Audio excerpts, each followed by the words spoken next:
ಯಾರಿದ್ದೀರ ಮನೆಯಲ್ಲಿ?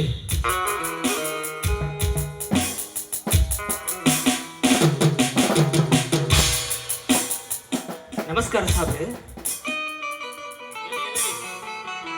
ಇರಲಿ ಇರಲಿ, ಇಲ್ಲಿ ಅರ್ಜುನ ಎನ್ನುವ ವ್ಯಕ್ತಿ ಯಾರು? ನಾನೇ ಸಾಹೇಬರೇ. ಯಾಕೆ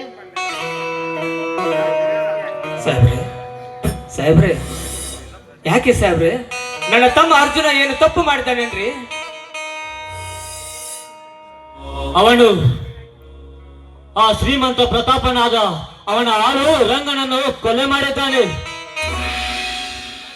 ಇಲ್ಲ ಸಾಹೇಬರೇ, ಆ ಕೊನೆಗೂ ನಾನು ಯಾವ ಮಾಡಿಲ್ಲ ಸರ್, ಮಾಡಿಲ್ಲ. ಮುಚ್ಚು ಬಾಯಿ ಬದ್ಮಾಶ್! ನೀವೆಲ್ಲದನ್ನೇ ಮಬ್ಬ ಮಾಡಿದಾನೆಂದು ತಿಳಿದಿರುವ ಯಾವ ಮಗಳು? ಸಾಹೇಬ್ರಿ, ಬಾಯಿಗೆ ಬಂದತೆ ಮಾತನಾಡಬೇಡಿ. ನೀವು ಯಾರ್ದೋ ಮನೆಗೆ ಹೋಗ್ಬೇಕಾದವರು ಕನ್ಫ್ಯೂಸ್ ಆಗಿ ಮನೆಗೆ ಬಂದಂತೆ ಕಾಣುತ್ತದೆ. ಹೌದು ಸಾಹೇಬ್ರೆ, ಹೌದು. ನನ್ನ ತಮ್ಮ ಅರ್ಜುನ ಒಂದು ಇರುವೆ ಸೋಣ ಕೊಲ್ಲವನಲ್ಲ. ಅಂತದ್ರಲ್ಲಿ ನೀವು ಲೇ ಮಗನೇ ಬಡವ, ಲೇ ಬಡವ, ಈ ಪೊಲೀಸ್ ಅಧಿಕಾರಿಯಾದ ಇನ್ಸ್ಪೆಕ್ಟರ್ ಕ್ರಾಂತಿಕುಮಾರನಿಗೆ ಎದುರುತ್ತರ ಕೊಡುವ ಯಾವ ಮಗಳು? ಹಾಗಾದರೆ ನಿನ್ನ ತಮ್ಮನನ್ನೇ ಕೇಳು. ಅರ್ಜುನ, ಅರ್ಜುನ ಹೇಳಪ್ಪ, ಹೇಳು. ಸಾಹೇಬರು ಹೇಳೋ ಮಾತು ನಿಜವೇನೋ?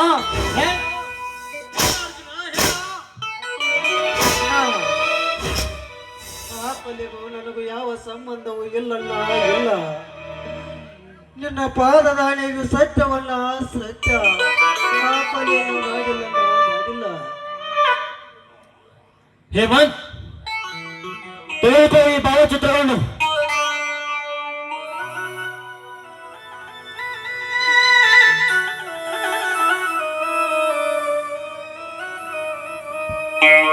ದೇವ ಸಿದ್ದೇಶ್ವರ, ಇದೆಂತ ಕೆಟ್ಟ ದುರ್ಗತಿಕ ಸಮಯ ನನಗೊದಗಿ ಬಂದಿವೆ.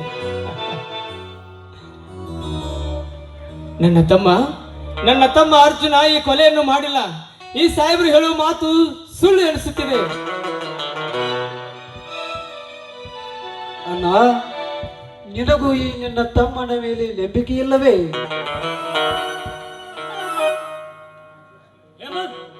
ಹೇಮಂತ್, ಕೊಡು ಆ ಭಾವಚಿತ್ರವನ್ನು.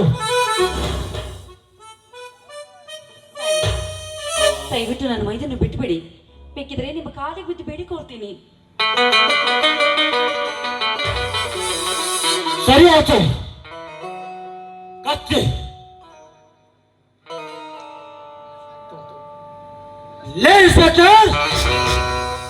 ಬೇರೆ ಯಾರಾದರೂ ನಮ್ಮ ಅಣ್ಣ ಅತ್ತಿಗೆರನ್ನು ಇದೇ ರೀತಿ ಒತ್ತತ್ತೆ ಆಗಿದರೆ ಇಷ್ಟೊತ್ತಿಗೆ ಅವರ ರುಂಡವನ್ನು ಮುಂಡದಿಂದ ಬೇರ್ಪಡುತ್ತಿದ್ದೆ. ಆದರೆ ನ್ಯಾಯ, ನೀತಿ, ಧರ್ಮ ಎಂಬ ಈ ನಿನ್ನ ಪೊಲೀಸ್ ಬಟ್ಟೆಗೆ ಬೆಲೆ ಕೊಟ್ಟು ಸುಮ್ಮನೆ ಬಿಟ್ಟಿದ್ದಲ್ಲೇ ಇನ್ಸ್ಪೆಕ್ಟರ್. ಅರ್ಜುನ್, ಈವರೆಗೆ ಆ ರಂಗನನ್ನು ಕೊಲೆ ಮಾಡಿ ಕಾನೂನು ಕೈಗೊಂಡಿದ್ದಲ್ಲದೆ ಈ ಪೊಲೀಸ್ ಅಧಿಕಾರಿಯಾದ ನನಗೆ ಬಾಯಿಗೆ ಬಂದಂತೆ ತಗೊಳ್ಳವೆಯೋ? ನಾ ಕೊಲೆ ಮಾಡಿ ಅರೆಸ್ಟ್ ಮಾಡಿ ಮಗನನ್ನು.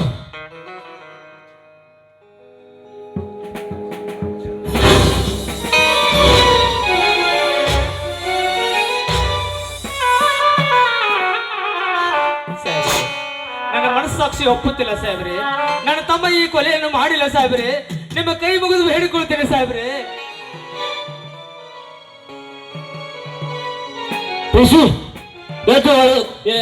ಅದು ಎಳೆದುಕೊಂಡು ನಡೆಯ ಮಗನನ್ನು.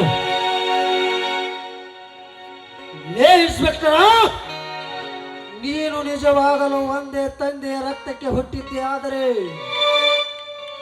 ಈ ನನ್ನ ಕೈಗೆ ಹಾಕಿರುವ ಬೇಡಿಯನ್ನು ಬೆಚ್ಚೆ, ನಿನ್ನ ಮೈ ಮೇಲಿರುವ ಬಟ್ಟೆಯನ್ನು ಬೆಚ್ಚೆ ಬಾರ ಕಂಡ ಹೋಗಿ ಮುಂದಕ್ಕೆ. ಅದನ್ನು ಬಿಟ್ಟು ಕೈಲಾಗದವರ ಮೇಲೆ ಕೈ ಮಾಡುತ್ತಿರುವೆಯಲ್ಲ, ನೀನೊಬ್ಬ ಷಂಡ ಪೊಲೀಸ್ ಆಫೀಸರ್.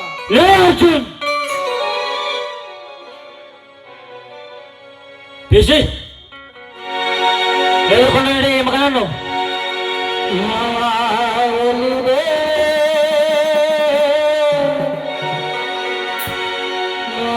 ಮಾವಲಿದೆ